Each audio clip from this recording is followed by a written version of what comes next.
Hey guys, welcome to SMI Hub Canada.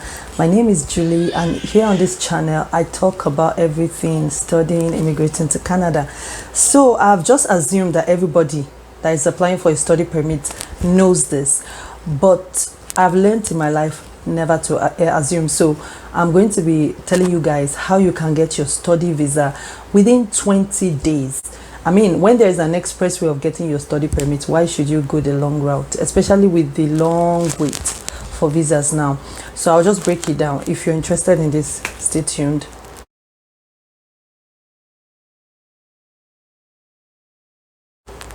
So what I want to talk about is the Nigeria study express route, or the Nigeria Student Express route. I'm sure you guys must have heard about it. If you've not, this is the right video for you. There are certain requirements, and I'll just go through everything very quickly. The first thing is that you have to have your admission letter. So it's just like you are applying like a normal application. The only thing is you're applying through this route, and there's something a little extra thing you need to do. It just makes sense. I would advise you to go for it. That's my opinion on this. Like, I would advise you, if you have the opportunity, I mean, if you have that money that you need, go for it immediately. Just go for it. So the first thing you need is that you need to have your admission letter. Of course, I assume you have your admission letter already at this point. You need that. And if you are in Quebec, you need that certificate d'acceptation or something, that Quebec students get. So you need that. And then you need to be outside Canada. You can't do this from within Canada. You need to be outside in your home country or wherever you might be. So you apply from outside, you have your admission letter, you have the Quebec letter, and then you need IELTS or IELTS, whatever way you call it. That's the extra thing. I know there are some international students that have done IELTS already in the process of applying for the admission, but if it's TOEFL, I don't know much about TOEFL. I don't think that is acceptable. I am not sure. All I know is that IELTS is acceptable, and you need to have a minimum of 6 in all sections. If you're doing the TEF, that's the French one, you need to have a minimum of 7.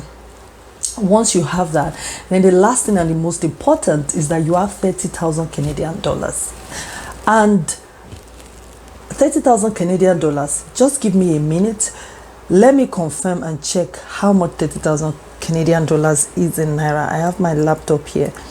30,000 card in Naira. 1 minute. Okay. Oh yeah. So I know this might not be the exact 9,673,860. So that's what you need if you have 9 million plus. Because honestly, I feel like it's the same. If you are going through the normal route, you need to show 1 year living expenses, and that's $10,000 card, right? And then you also need to show tuition. I don't know how much tuition is, though. It might be cheap in your area. I live in Ontario, and I know that tuition here is within that maybe 15,000 range, so it's almost 30k, except if you are a funded student. Okay, so that's a different thing. So this is more like, I feel it's more like for I don't know if funded student can do this, but I know you have to present 30,000 Canadian dollars. So if you have that, then this is very good for you.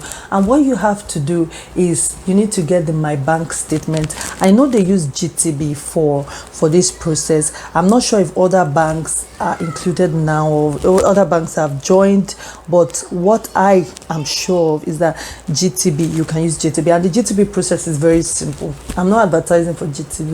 It's just, it is what it is. So you go to your online banking platform, and then you will click statement. And when you click statement, you want to generate your statement, right? And then you will click send to embassy. This is just a fast way of doing it. You click send to embassy, and then you will see a list of different embassies. You're going to click Canada embassy because that's where you want to send it to, and then you have the option to basically select what kind of visa you are applying for.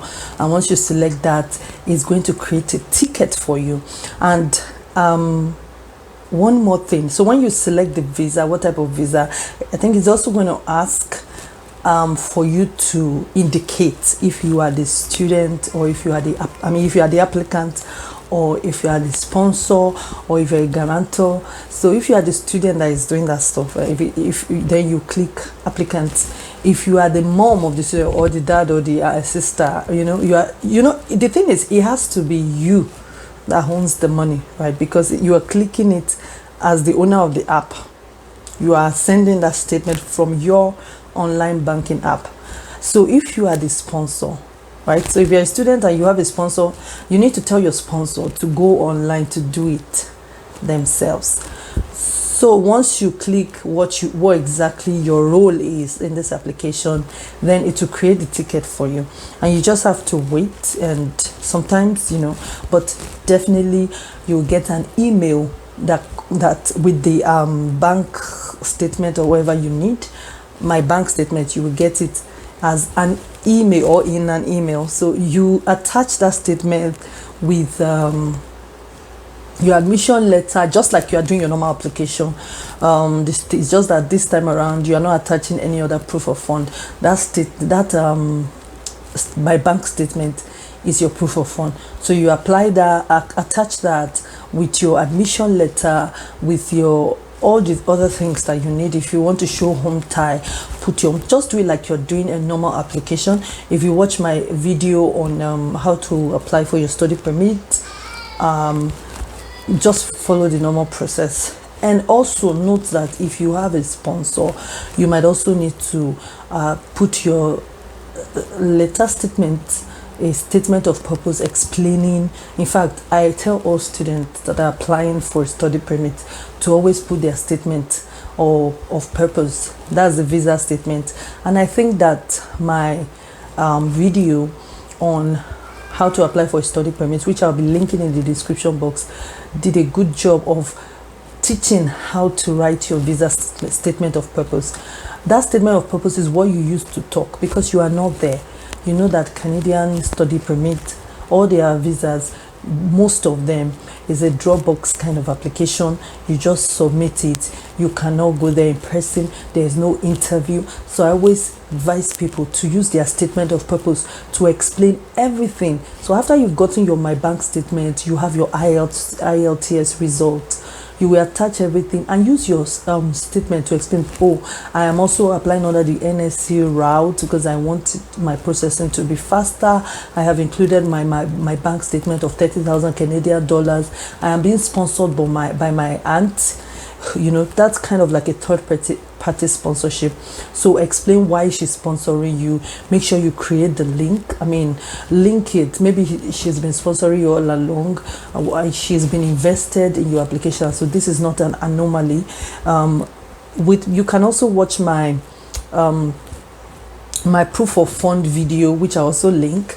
That shows how to explain your sponsorship. So if you are not self-sponsored, or you're not sponsored by your parents, you might need to actually explain in your letter why this third party is sponsoring you. So if you're being sponsored by an employer, or by your auntie or your uncle, or by your friend or something, you need to explain it in the letter. So don't just think because you've done this NSC route you don't have to explain anything.